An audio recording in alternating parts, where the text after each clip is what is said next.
Go ahead, George. I'll let you fire the first George one. will fire first then. South Florida won 2 in a row after quite a dry spell. What's changed for them that you've noticed, or has anything changed for them? No, they've gotten healthy.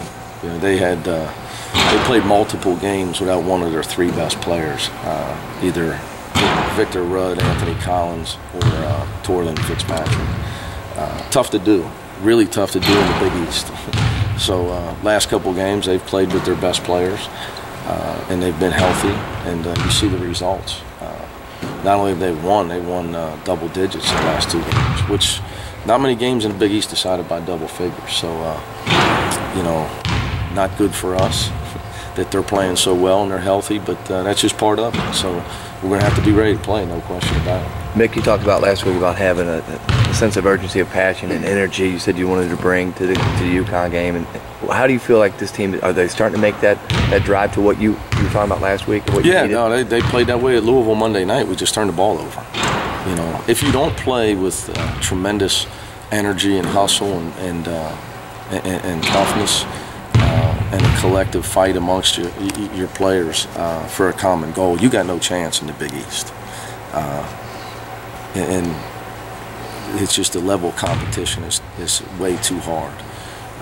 So that's got to be the easy part. The hard part's got to be the execution, eliminating mistakes, eliminating turnovers, so you can play well. Because playing hard isn't always the answer. You got to play. Playing hard has to be the given. Having tremendous hustle has to be the given. Playing well, playing smart on both ends of the floor, playing to your strengths, and not just playing hard too. Playing harder than your opponent. Playing harder than your opponent's really the goal, because everybody plays hard. You got to play harder than the other guy. When you go back and look at 21 turnovers, mainly bad decisions, getting shook a little bit, the atmosphere, anything? All the above. Really? They always told me in school to pick D. Okay, yeah. Yeah, no question about it. You know, I think Louisville's the best team in the country right now, and I mean that. I would pick them to win the national championship. That being said, we out-rebounded them. We played with tremendous toughness. We just gave ourselves no chance to win by not taking care of the ball. That was a combination of their defense and us being in too big of a hurry on offense. You know, it's no secret that you drive your car 100 miles an hour through the city, you're probably going to get in accidents. You know, we got to slow down on the offensive end. The guy with the basketball's got to slow down. That was our biggest problem. And some of that's them, but a lot of it was us. Is any of that confidence, you think, that some guys, and I don't want to single anyone out, I know you don't, but I think of Titus and getting him back to playing the way he was maybe earlier in the season. Is there some of that going on where they've gotten in that rut and are pressing now? That was just one game. You know, it's the only time he's turned the ball over like that. But so did his teammates. It happens. 5th team in the country last night, Georgetown, turned it over 23 times. You know, defense can rattle you. Being in an environment for the first time can rattle you. But my opinion is when guys play too fast.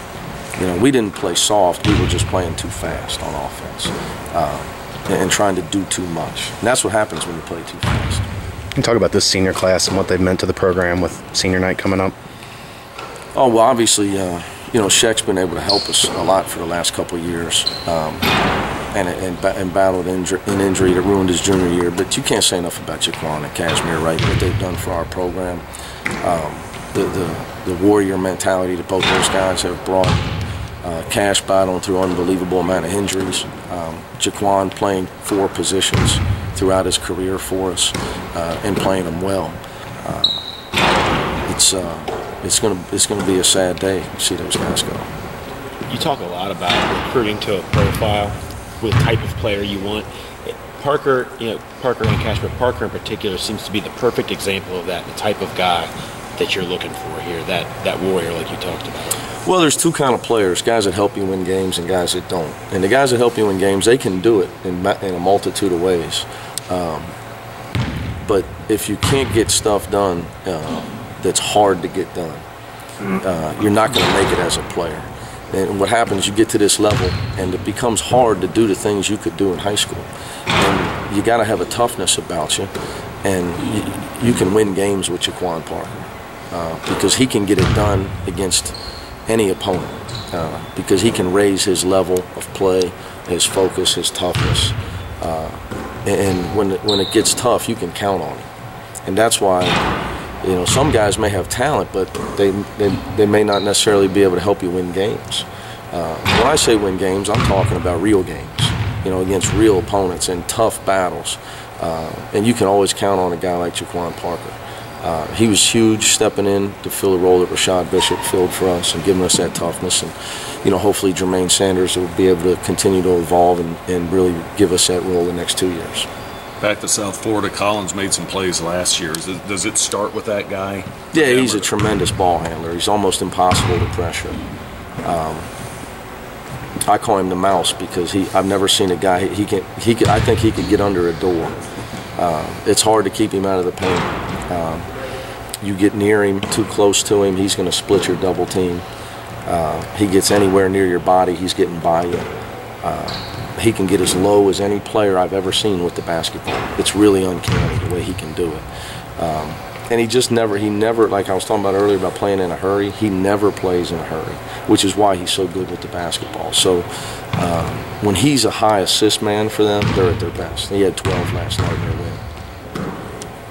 You had 4 days, I guess, between the last game. Did you try to do something? Did you get some rest? Is there anything? Because it's a nice little stretch anyway. D again. D. No, all the above. You know, this time of year, rest is really important. Mental and physical. Getting guys healthy. Hopefully, trying to get Justin closer to having a chance to play. Getting Cashmere right. Get to where his shoulders feeling better by Saturday. Late in the year, you got to limit how much you battle each other in practice. And it's a time for us to, you know, obviously off Tuesday, Wednesday, to try to learn so we can make better decisions, slow down on offense. What did we do to not give ourselves a chance, giving Louisville easy baskets in the first half when we should have had the lead the way we shot the ball? But our defense let us down. Just a lot of mental approach, to be honest with you. This time of year, you're not going to change too much, but you can continue to try to teach and get guys to a point where they can make better decisions.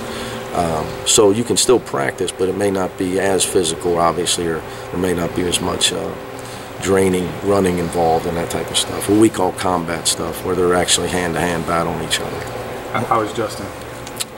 He's still not playing. He's still not practicing. But in terms of, you said, getting him closer. For me, you're either playing or you're not. The trainers talk about technical stuff. I tell him when he's ready to play, let me know.